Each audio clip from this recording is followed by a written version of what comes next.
رادیۆی دەنگی گەلە.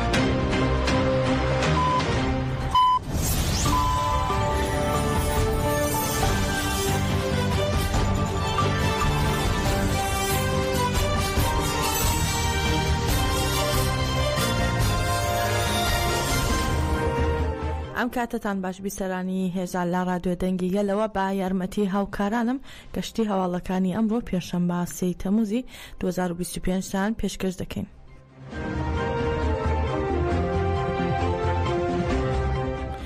شاندی 39 کەسی ئەوروپا کە بە پێشەنگایەتی پلەتفۆرمی ئاشتی و ئازادی ئەوروپا بە مەبەستی ئەنجامدانی دیدار لەگەڵ ڕێبەرۆجەلان سەردانی تورکیایان کرد لە ڕاگەیاندراوێکدا داوایان کرد دەبێت ڕێبەرۆجەلان و زیندانیانی سیاسی بە بێمەرج ئازاد بکرێن. شاندەکە لە هۆتێلێکی تەقسیم میزگردێکیان ڕێکخست و لە هۆڵی کۆبوونەوەکە پانکارتی دیداری نێونەتەوەی بۆ چارەسەری ئاشتیانی پرسی کورد و کۆتایی هێنان بە گۆشەگیریش دانرابوو. کۆبوونەوەکە بە بەشداری هەریەکە لە هاوتەبێژی کۆنگرەی دیموکراتیکی گەلان هەدەکە مەڕاڵ دانش بەشتاش و هاوسەرۆکی گشتی پارتە هەرێمە دیموکراتیکەکان کەسکین بایەندێر و لە تەفگەری ژنانی ئازاد تەژەئاش سەباحەت تونجەل و چەندین کەسی تر ئەنجامدرا. دوای کۆبوونەوەکە دەقی پەیامە هاوبەشەکە لەلایەن پەرلەمانتاری پارتی چەپی ئەڵمانیا فەرهاد کۆچاک با تورکی و بەرپرسی پەیوەندەکانی دەرەوەی CUP کەتەلۆنیا ئیوۆلایە ڕێگواند کۆرا بە ئینگلیسی خوێندرایەوە. لە میانی خوێندنەوەی پەیامەکەدا فەرهاد کۆچاک ئاماژەی بۆ کرد کە ئەوان پشتیوانی لاگەلی کورد دەکەن و تیشی ئێمە بانگەواز لە دەسەڵاتە دارانی تورک دەکەین بۆ دیالۆگێکی بنیاتنەر و ڕاست و دانوستاندنی ئاشتی لەگەڵ تەواوی کۆمەڵگەی کوردیدا هەنگاوی کاری گەربنێت و تیشی دەوڵەتی تورکیا دەبێت ڕێز لە مافەکانی مرۆڤ بکرێت و بەرپرسیارەتە نێونەتەوەکانیشی جێبەجێ بکات. کۆچاک باسی لەوەش کرد کە ئایدیای کۆنفدرالیزمی دموکراتیکی ڕێبەرۆجەلان نەک تەنها بۆ تورکیا بەڵکو بۆ هەموو ناوچەکە مۆدێلێکی گونجاو و وتی بۆ ئەوەی پرۆسی دیموکراسی بکاتە ئاسی پێویستی توانەکانی دەبێت دەست بەجێ و بێمەرج بەڕێز ئۆجەلان و هەموو زیندانیانی سیاسی لا مافە مرۆڤیەکان پێشلکراون ئازاد بکرێت. لە کۆتایی قسەکانیشی داوتی داوا لە حکوومەتی تورکیا دەکەین بە پێی بنەماکانی دادپەروەری دیموکراسی و ئاشتی مامەڵە بکات و وتیشی ئێمە چاودێری هەنگاوەکانی حکوومەتی تورکیا دەکەین.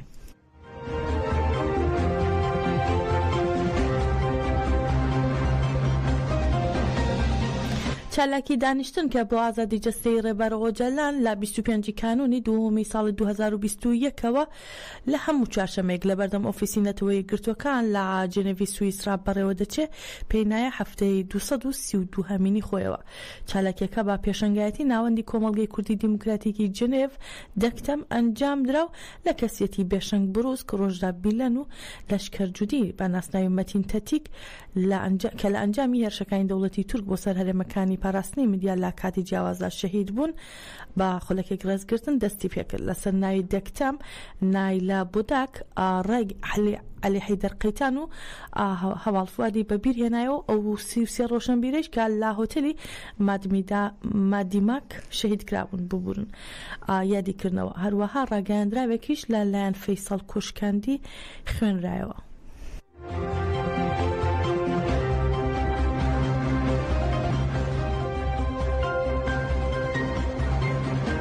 زلما تبایه کو گله کن ایرو فکر رو برویه بردوامی از زینیت انکاره که کو دیروکه ده دشمناتی نافرا گلان دا بور کریه شوتانه سیوسی روشنبیر و هنرمند لوتل سیواس مادم آخر دوی تیما 1993 دا یک جی میناکن هری تراژیکن فقط تاریه امی عطا کو ربرا پو آزاد نبه میدنگ نمینن بیجی سرو کاپو بیجی سرو کاپو بیجی سرو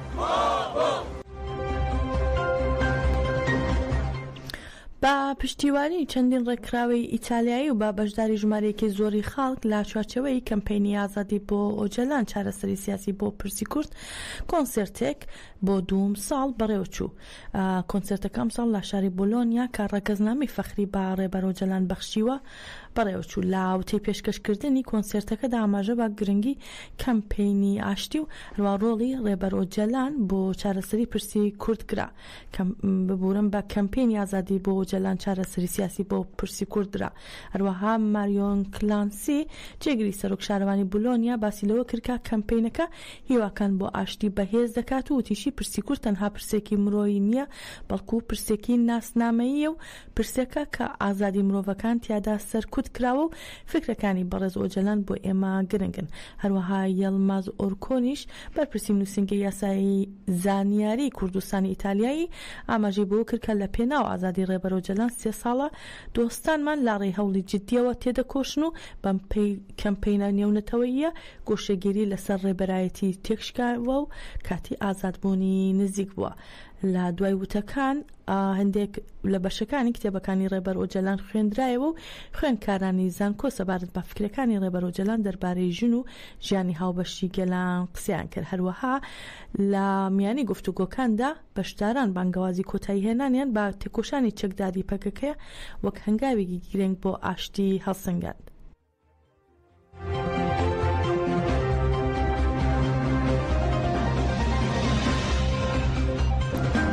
سیاسەتمەداران و ڕۆشنبیرانی حەلەب لە پانێلێکدا گفتوگویان لەسەر پەیامەکەی ڕێبەر ئۆجەلان کرد کە بۆ کۆنگرەی 12مینی پەکەکەی نردبوو.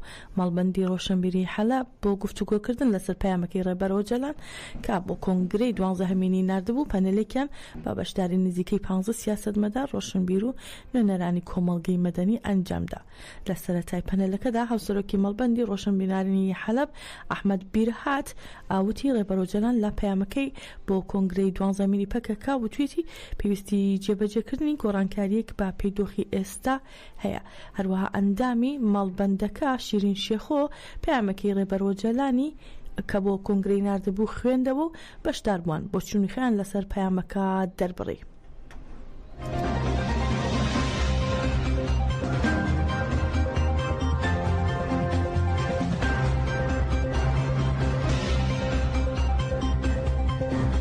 وتەبێژی پارتی یەکسانی و دیموکراسی گەلاندەم پارتی خالیدا تورک ئۆغلو لە کۆنگرێکی ڕۆژنامەوانیدا سەرنجی خستە سەر بانگەوازی ئاشتی و کۆمەڵگەی دیموکراتیکی ڕێبەر ئۆجەلان و بانگەوازی لە ژنان کرد لا دەوری بانگەوازێکە کۆ ببنەوە و پەرەبات تێکۆشانی ئازادیان بدەن.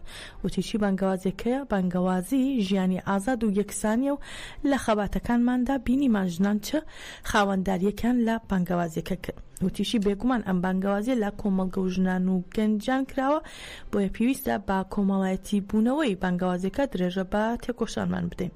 تورکۆغلو باسی لەوەش کرد کە ژنان گەرنتی ئاشتین لەم خاکەدا بۆیە پێویستە زۆرترین تێکۆشان بکەن.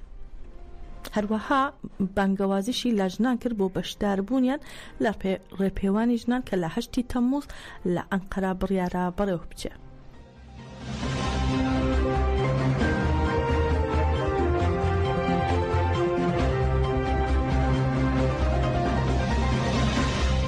ئۆزگۆر ئۆزەل سەرۆکی گشتی پارتی گەلی کۆماری جەهەپە لە گربوونەوەیەکی پارتەکەیدا لە ئیستانبول لەبارەی پرۆسی ئاشتی قسەی کرد و ڕێگەیان ئێمە تورکیایەکی دیموکراسیمان دەوێت بەڵام ئەمە تەنیا بە قسەکردن نایەتە ئاراوە. سەرۆکی جەهەپە جەختی کردەوە جەختی لەسەر گرنگی ئەوەی کە لەمە دووە پارەی وڵاتەکەی پێویستە لە جیاتی شەڕ بۆ خزمەتگوزاریەکان و لە پێناو ژیانی خەڵکدا خەرج بکرێت کردەوە.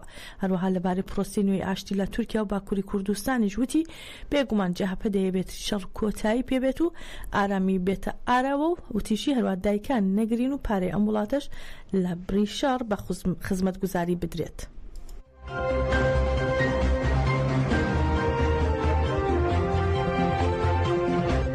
فەرماندەی گشتی هێزەکانی ئاسایشی ناوخۆی هەرێمی باکوور و ڕۆژهەڵاتی سووریا ڕایگەیاند کە شانەیەکی چەتەکانی داعش لە گوندەواری ڕۆژهەڵاتی دەیرە زووردا هێرشێکی ئەنجامدا و لە ئەنجامی هێرشەکەدا ئەندامێکی هێزەکەیان بریندار بووە. لە ڕاگەیاندراوەکەدا ئاماژە بۆ کراوە کە چەتەکان کاتێک کە ئەندامێکی هێزەکانی ئاسایشی ناوخۆ لە کاتی ئەرکی خۆیدا لە ناوەندێکی ئەمنی دەبینن دەستڕێژی گولە دەکەنە سەری و لە ئەنجامدا دەستی بریندار بووە.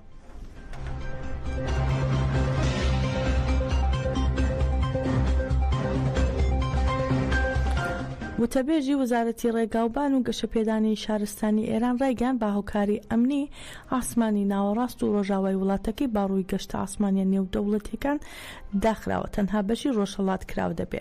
هەروەها شەنگیان گەشتی ناوخۆیی و دەرەکی لە باکوور و باشوور و ڕۆژاوای ئێران هەڵوەشێنراوەتەوە تا کاژمێر 2 پاشنیوەڕۆی ئەمڕۆ و دواتر بڕیار لەسەر دەستپێکردنەوەی گەشتەکانیان دەدرێ.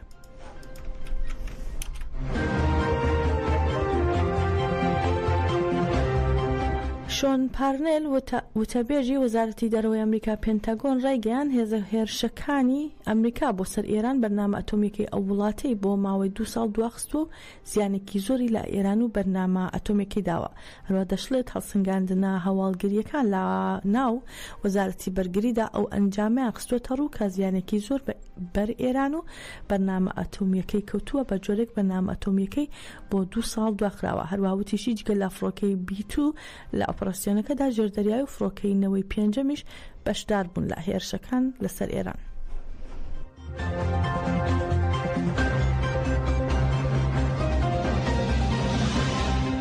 گەیشتینە کۆتایی گەشتی هەواڵەکانی ئەم کاتژمێرە هەرچات بوون.